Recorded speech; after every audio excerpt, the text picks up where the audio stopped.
Le 8 février 1936 paraissait dans le toujours excellent Je suis partout la critique de François Vineuil du film Fantôme à vendre, The Ghost Goes West.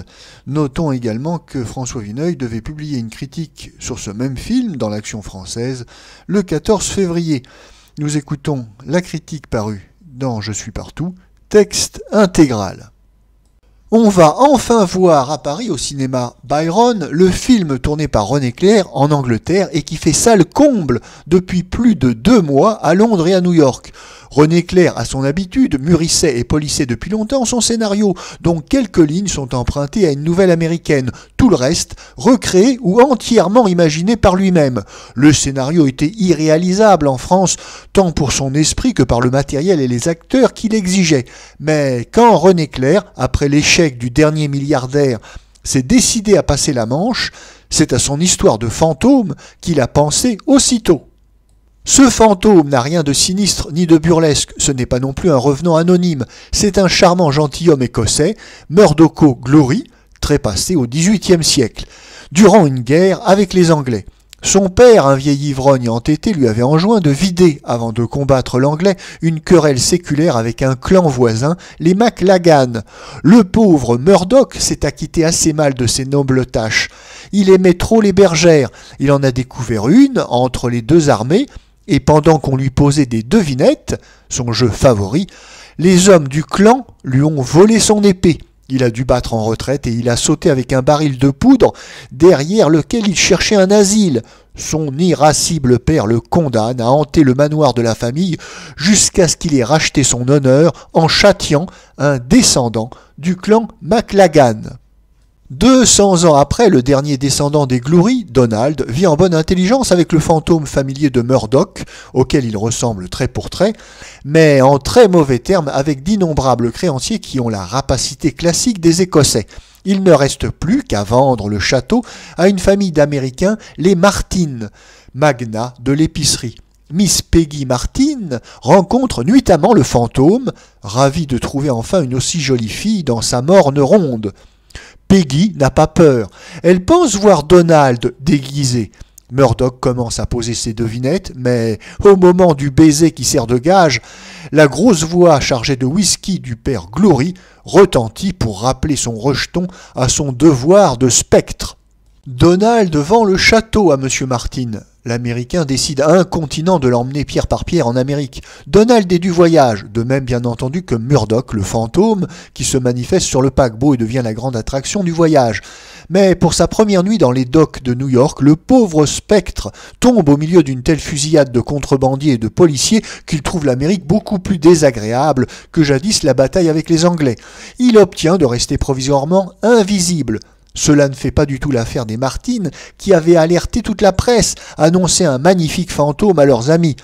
Le soir où l'on inaugure en Californie le château reconstruit, ils vont en désespoir de cause faire jouer le rôle de revenant à Donald. Heureusement, un descendant du clan Oni se révèle dans l'assistance.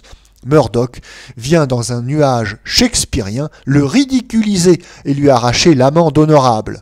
Ayant accompli sa mission, il quitte avec un soupir de soulagement l'Amérique du XXe siècle. Ce conte, déjà très amusant dans ses grandes lignes, est semé à chaque instant de ces détails inénarrables où l'on reconnaît le meilleur René Clair, le plus ingénieux, le plus en verve, celui du million, inventant à la fois des gags de situation, des gags sonores, des gags de décor.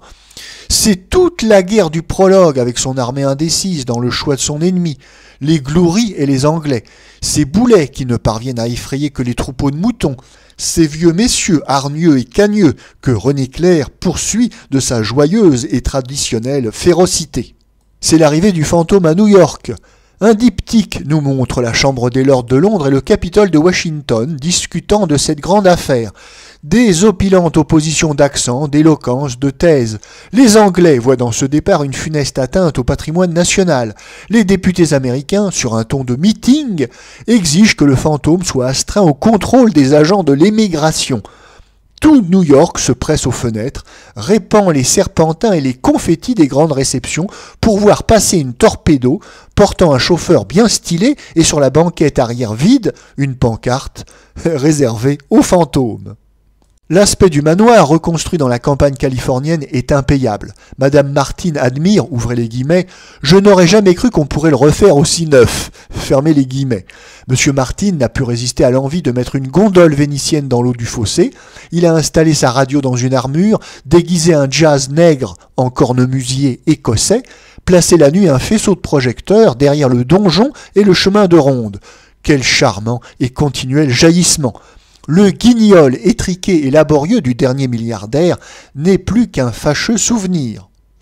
Il était impossible que Fantôme à vendre, The Ghost Goes West, ne fût pas d'une ravissante facture. René Clair, écœuré par le mercantilisme du cinéma français, a été reçu à Londres comme un hôte de choix, un hôte que l'on attendait depuis quelque temps déjà. Il a disposé de tout ce qu'il a voulu, l'argent, les comédiens et ce capital plus précieux qu'aucun autre au cinéma, le temps. Il n'a jamais été plus libre d'employer toutes les ressources de son talent. Chaque séquence de Fantôme à vendre est comme une strophe parfaite, d'une césure et d'un balancement esquis, un délice pour ceux, très peu nombreux chez nous, malheureusement, qui savent, ouvrez les guillemets, lire le cinéma, fermez les guillemets.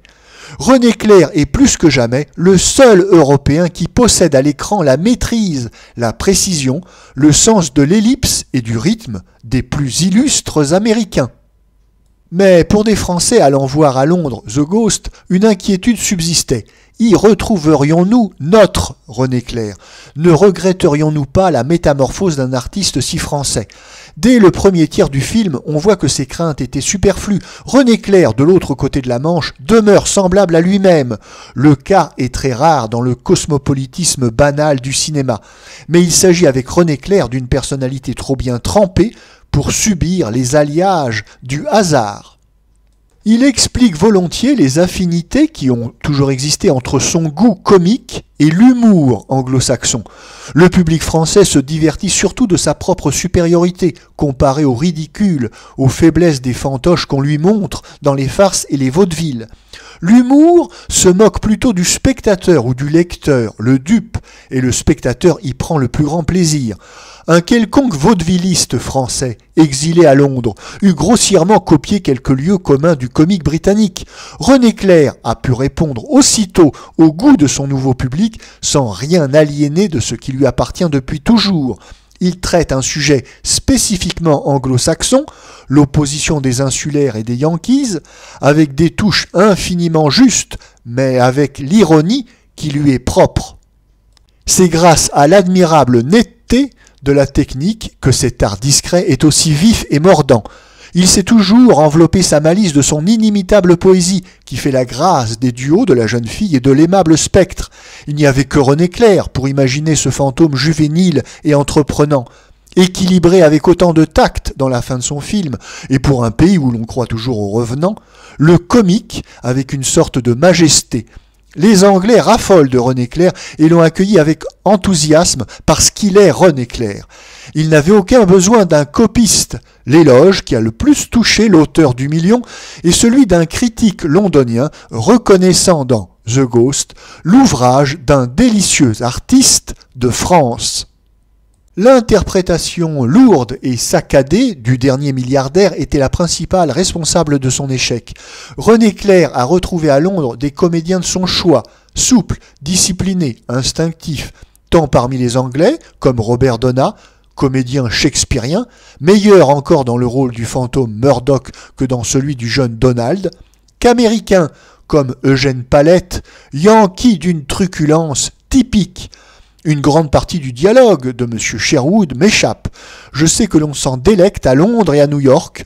Un journaliste d'outre-Manche avait cité le nom de M. Sherwood tout à côté de celui de René Clair. M. Sherwood, auteur dramatique illustre en Amérique, qui a été le collaborateur le plus précieux, le plus attentif du film, a répondu pour préciser que tout le mérite de The Ghost revenait à René Clair. Quelle leçon pour les cabotins et les marchands internationaux de Paris.